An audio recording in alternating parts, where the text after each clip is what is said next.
ở cấp chính ta hàng kri đôi ấy lạc ta nổi nào đi ngập là tâm là cho nار màu là ấp nào chia rồi nè trong ao lối liệt xe phun run tu tâm là ma đau ra là mây trôi na sao cướp tâm độc thương tâm là đã trường grip cùng ta hàn hay choan hàn đó phung rai chi nòng đó mà vơi hủy đã trường grip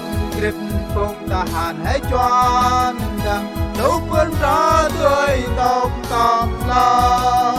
quên mà cờ tươi lắm cùng ta hàn nó quay Jehovah cùng ta hàn cờ cướp tươi chính tàng quên mà cờ tươi lắm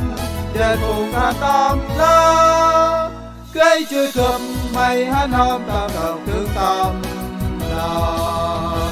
nào rong quay ra Giêsu áo chia tắt ta buồn tụt lộ lẽ nuôi hâm hắn trong bữa mà lên ngôi nên tâm đại lối nắp phong lăng tàng rồi lẽ nghe har lăng rút tu qua nắp la mây chuối ra sao cướp tâm độc thương tâm là trường grip phong ta hàn hay choan hàn đó phong rai chi nòng đó mà phơi hủy đã trường grip phong ta hàn hay choan rằng đâu quên đó tươi tóc cầm lo quên mà cướp tươi lắm phong ta hàn có quay Jehovah phong ta hàn cả cướp tươi chính tàng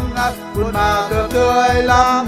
Điện phùng than tâm la cây chơi cướp mây hắn hôm tâm độc thương tâm la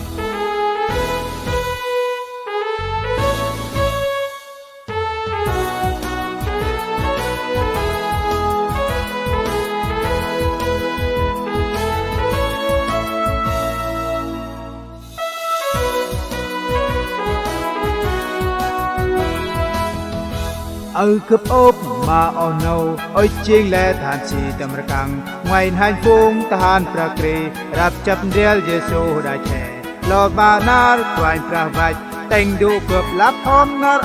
lo mây chuối ra sao cướp tâm độc thương tâm lo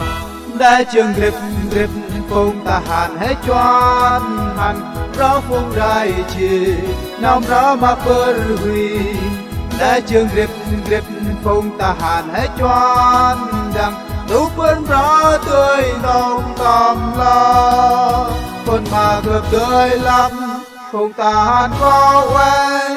Jehovah phong ta hàn còn cướp tươi chính tàng con mà cướp tươi lắm điện phong ta hàn tâm lo cây chơi cướp mày hắn hôm tâm độc thương tâm lo